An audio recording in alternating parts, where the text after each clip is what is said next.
Assalamualaikum warahmatullahi wabarakatuh. Innal hamdalillah nahmaduhu wa nasta'inuhu wa nastaghfiruh wa na'udzu billahi min syururi anfusina wa min sayyiati a'malina. May yahdihillahu fala mudhillalah wa may yudlilhu fala hadiyalah. La haula wala quwwata illa billah. Wallahu ta'ala fil Qur'anil Karim. A'udzu billahi minasy syaithanir rajim. Syahrul Ramadan alladzi unzila fihil Qur'an hudan linnasi wa bayyinatin minal huda wal furqan. Al-ayah. Shadaqallahul azim. Baik, di kesempatan ini, di momentum yang sangat mulia di bulan Ramadan ini, ingin saya sampaikan tentang tema yang akan coba kita bicarakan. Puasa membunuh sifat hewani untuk taat asas. Ini penting saya sampaikan kepada saudaraku semua bahwa ketika kita semua berharap akan kedatangan kemuliaan bulan Ramadan. Karena di bulan Ramadan itu di dalamnya di samping diwajibkan melaksanakan ibadah puasa, tentu seperti yang tadi di awal saya sampaikan, bulan ini juga dijadikan tempat turunnya Al-Quran. Sehingga kemudian Al-Quran menjadi pedoman umat Islam, lalu kemudian berkonsekuensi akan adanya Lailatul Qadar yang dinanti-nanti oleh umat Islam. Tetapi persoalannya, berulang kali kita melaksanakan puasa di bulan Ramadan, tetapi berulang kali pula kita terjebak pada ibadah yang sifatnya rutinitas, yang seolah tidak berdampak pada realitas. Kenapa? Ketika kita sedang berpuasa, kemahahadiran Tuhan itu sangat terasa betul dalam diri kita. Kita tidak mau untuk melakukan satu kesalahan karena merasa Tuhan melihat apa yang kita lakukan. Tuhan terasa dekat betul dengan kita sekalian. Kita tidak berani melakukan perbuatan yang dilarang oleh agama, makan, minum, dan yang membatalkan puasa di siang hari. Padahal tidak ada yang melihat apa yang kita lakukan. Karena kita meyakini bahwa Allah melihat apa yang kita lakukan. Terjawab sudah pertanyaan anak gembala ketika mengatakan fa'ainallah dalam buku fiqh dakwahnya Muhammad Nasir yang sangat terkenal itu. Ya, di bulan Ramadan ini ketika kita melaksanakan ibadah puasa ini, jawaban tentang pertanyaan di mana Allah Subhanahu wa taala itu terjawab di bulan ini. Kejujuran, kedisiplinan, kepedulian adalah bagian kecil nilai yang dapat dihikmai dalam melaksanakan ibadah puasa. Sangat luar biasa. Tetapi ini yang kemudian berbanding terbalik. Ibadah spiritual yang kita lakukan, dasen dengan dasolen terjadi gap yang sangat jauh. Political and Economic Crisis Konsultansi Hong Kong masih menempatkan kita menjadi negara yang terkorup di Asia. Bahkan saya tertarik dengan ungkapan Profesor Dr. Amin Rais ketika menyodorkan hasil penelitian dari World Bank bahwa dari sekitar 45 negara di dunia, ternyata bangsa Indonesia tidak termasuk bangsa yang paling rajin di dunia ini. Padahal ibadah-ibadah yang kita lakukan itu menuntut kita untuk rajin, menuntut kita untuk disiplin. Lihat, sholat yang kita lakukan, puasa yang kita lakukan, ada blessing in disguise. Supaya kita bisa memanfaatkan nilai-nilai soft skill tentang rajin, disiplin, dan lainnya. Tetapi dari bangsa yang malas, ternyata bangsa Indonesia menduduki ranking ketiga dari 45 bangsa itu. Ketika kemudian dalam konteks yang seperti ini, saya kira jadidu imanakum menjadi jargon yang selalu relevan untuk terus kita melakukan reformasi. Meminjam bahasa Umar bin Khattab itu, hasibu qabla an tuhasabu. Ibadah kita ke arah yang lebih baik dan berdampak pada persoalan realitas sosial kita. Ya, oke. Kemudian ini yang menarik juga, kelebihan umat Nabi Muhammad sallallahu alaihi wasallam. Ketika Allah menurunkan wahyu kepada Nabi Musa alaihi salam, kata Allah kepada Nabi Musa, wahai Musa, akan aku berikan kepada umat Muhammad dua sinar, dua cahaya yang cemerlang agar mereka tidak terjebak dalam menghadapi dua kegelapan. Lalu kemudian Nabi Musa langsung menyahut, "Ya Allah, apa yang dimaksud dengan dua cahaya cemerlang itu?" Lalu Allah menjawab, dua cahaya cemerlang itu adalah cahaya Ramadan dan cahaya Al-Quran. Dan ini tidak diberikan kepada umat-umat yang lain. Ini yang kemudian menimbulkan kecemburuan Nabi Musa kepada Nabi Muhammad dan umat Nabi Muhammad. Yang diberikan cahaya Ramadan, di dalamnya kita melaksanakan ibadah puasa, lalu kemudian di dalamnya juga kita mengkaji ayat-ayat Allah, mengkaji Al-Quran, tadarus Al-Quran siang maupun malamnya. Inilah kelebihan yang diberikan kepada umat Nabi Muhammad, ya, tidak diberikan kepada umat yang lain. Lalu Musa bertanya lagi, apa yang dimaksud dua kegelapan itu? Dua kegelapan itu, kata Allah, adalah kegelapan alam kubur dan kegelapan di hari kiamat. Jadi, puasa yang kita lakukan di bulan Ramadan dan Al-Quran yang kita baca merupakan dua cahaya yang diberikan oleh Allah kepada Nabi Muhammad dan umatnya. Dan dua cahaya cemerlang itu akan menerangi kegelapan ketika kita berada di alam kubur dan kegelapan di hari kiamat kelak. Baik, ini hal yang menarik lagi, saya kira. Ada modal, di samping modal-modal yang lainnya, kepada manusia yang dipersiapkan sebagai khalifah, pemimpin di muka bumi ini. Ketika Tuhan di dalam Al-Quran menyampaikan, "Ya ayyuhan nas, kulu mimma fil ardi halalan thayyiban, wala tattabi'u khutuwati syaitan, innahu lakum aduwwum mubin." Hai sekalian manusia, makanlah yang halal lagi baik dari apa yang terdapat di bumi. Dan janganlah mengikuti langkah-langkah setan, karena sesungguhnya setan itu adalah musuh yang nyata bagimu. Ini saya kira ayat ini patut kita kaji. Baik, coba kita lihat. Ya. Pertanyaannya yang mungkin juga akan muncul di kalangan kita sekalian.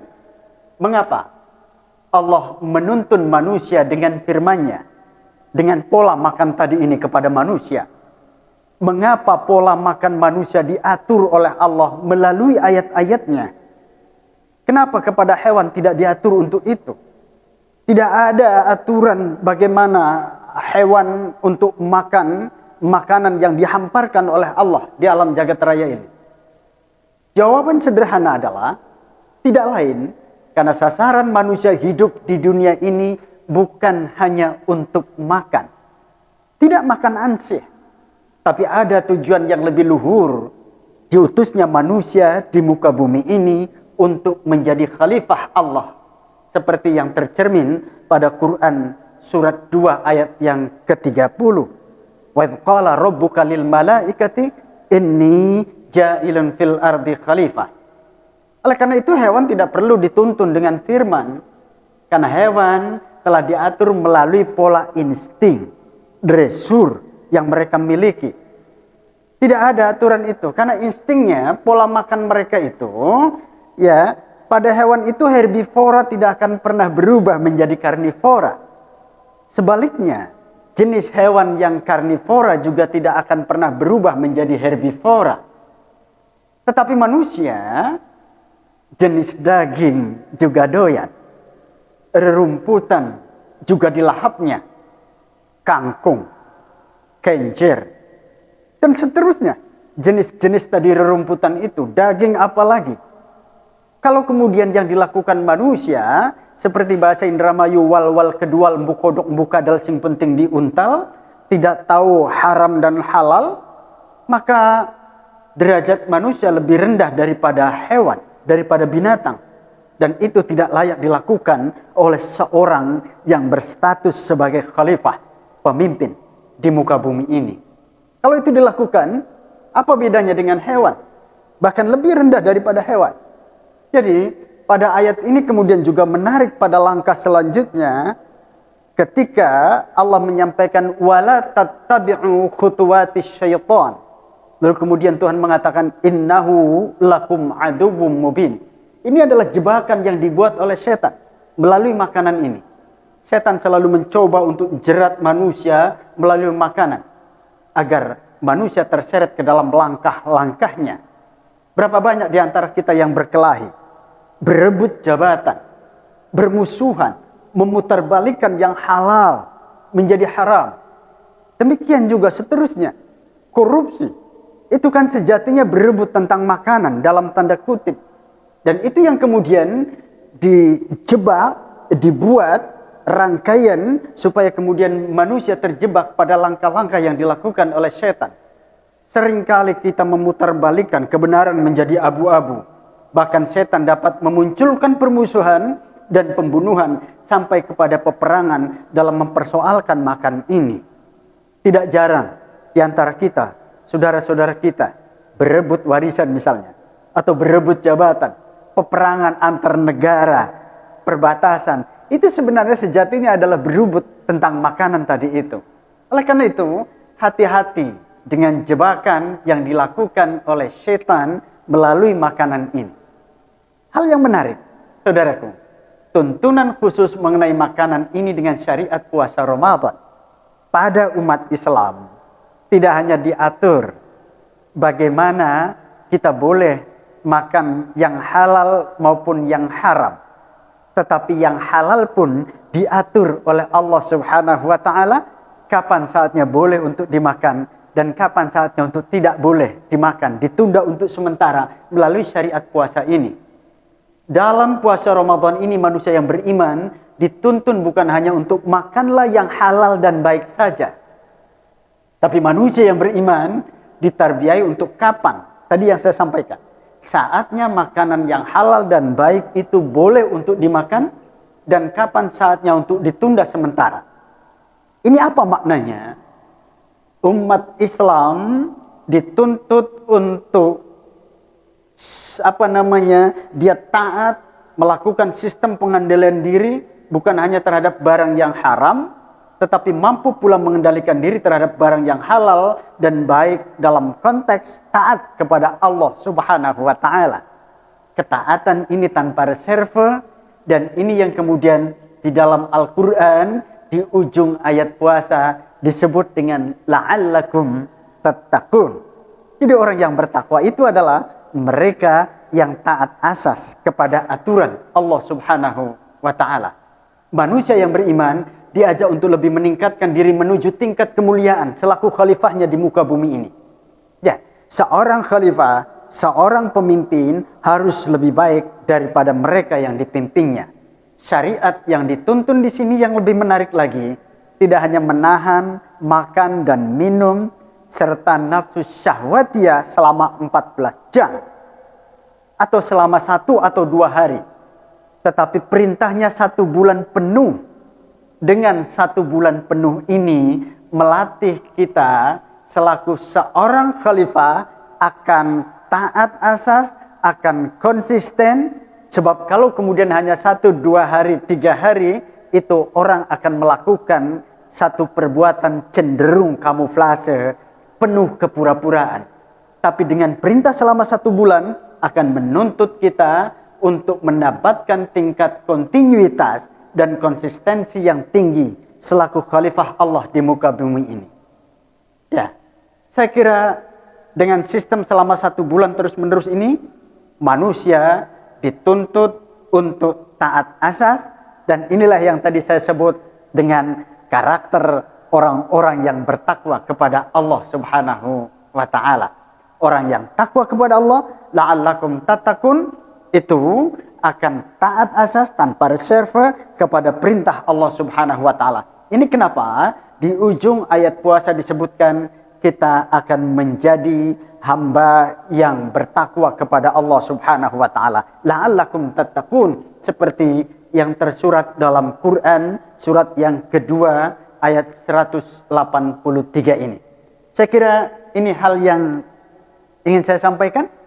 Mudah-mudahan kita mampu memanfaatkan momentum bulan puasa ini dengan baik, dan kita ketemu, kemudian kita bisa memanfaatkannya dengan baik, lalu kemudian insya Allah memasuki bulan puasa, di akhir kita akan menjadi orang-orang yang fitrah suci kembali, kayaumin waladathu ummuhu, seperti bayi yang baru dilahirkan oleh ibunya masing-masing. Terima kasih. Assalamualaikum warahmatullahi wabarakatuh.